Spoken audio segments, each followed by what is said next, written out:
Hello all and welcome back to Cooking Cheap. Today's episode is going to be chicken bowls, which is an old food that we used to make when I was a kid. A very cheap meal. So the ingredients. Great value Colby Jack. I got the pound bag because I like a lot of cheese in my mashed potatoes. This was about $1.60 for this big size one. You're also going to want, for this specific size that we're going to be making, it's going to be about half of a tub of imperial butter, the little one, the 15 ouncer.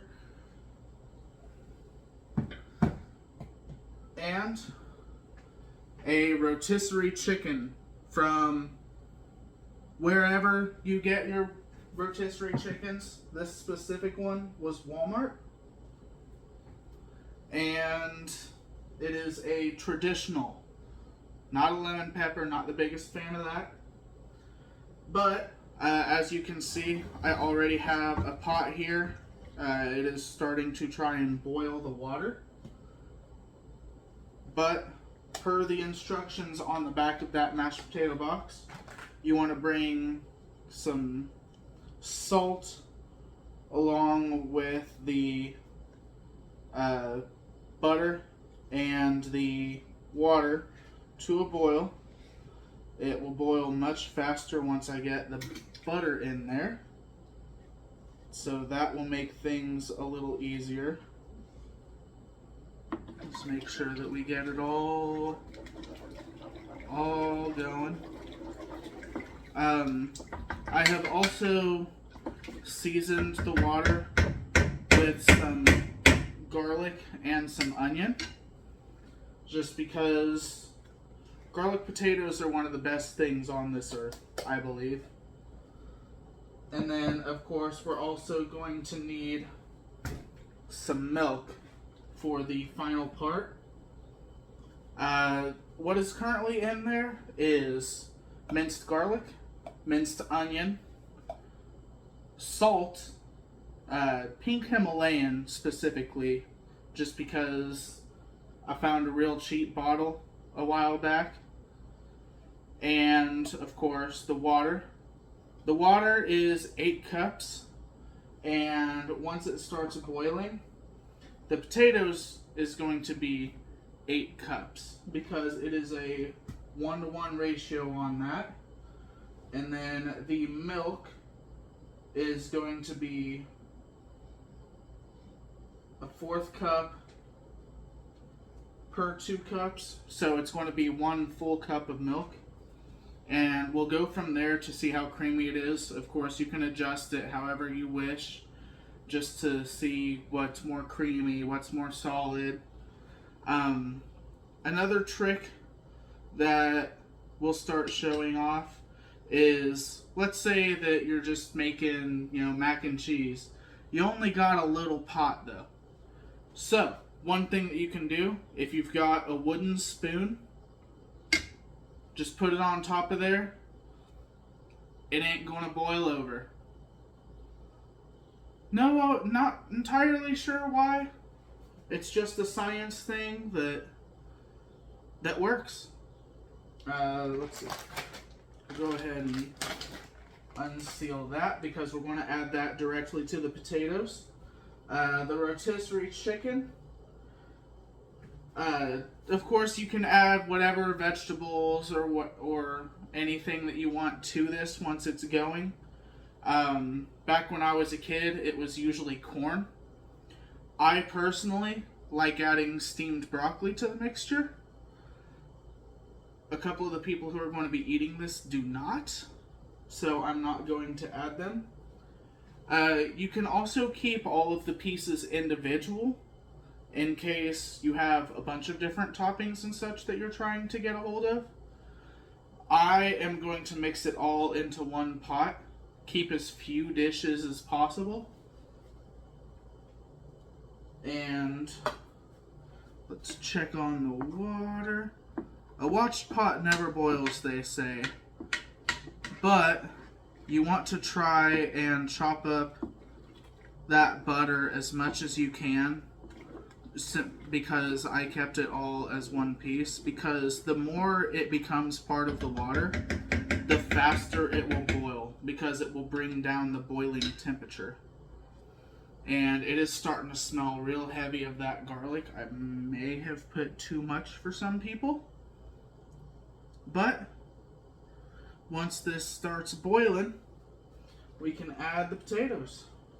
So I'm actually going to go ahead and, before it starts boiling, measure out the 8 cups that we need.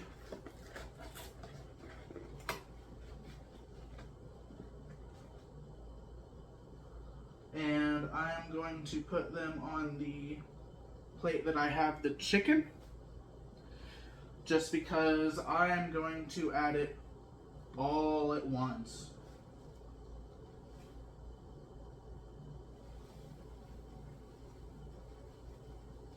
So that's 2.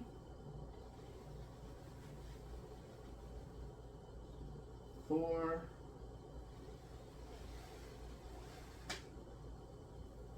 6.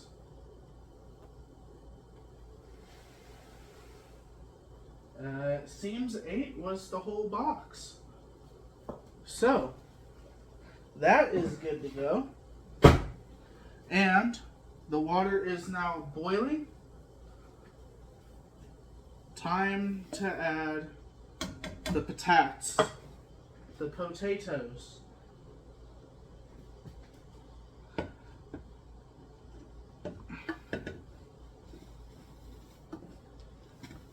And, as I just said, the chicken. Just to make sure that it gets real warm and real involved with the rest of the mixture.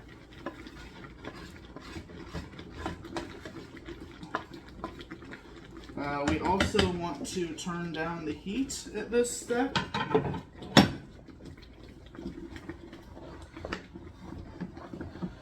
And it's going to start getting real thick. So we're going to actually add a little extra milk. We're going to add about 1.5 cups until it's just cool and creamy. Now, you can turn the heat off completely at this point. You just want to make sure that it's real super extra combined. I'm going to turn off the heat now. And like I said, you just want to make sure that it is really combined. You don't want any super flakes forming. That's actually really thick. So I'm going to add just a touch at a time more of milk until it's a bit more creamy versus thick. I could have used a smaller pot. I wanted to show off how big this pot is. Not gonna lie. And my version of thick versus creamy, that right there, it ain't falling too quick. So it's still just a little thick. So we're probably going to get more upwards of, say, 3 cups of milk total.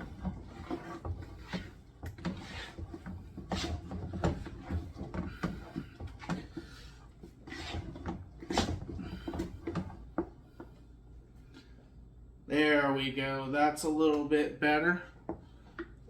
We're going to add a bit more milk. And our cheese.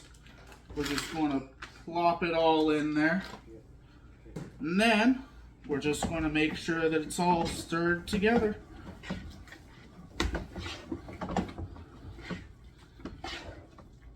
And there you have it, everybody. We have now made the old childhood favorite chicken bowls.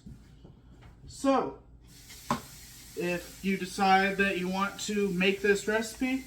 If you want to remember this recipe, make sure to subscribe. Make sure to like this video. It definitely helps out with exposure. And we will see you guys next time on Eatin Cheap.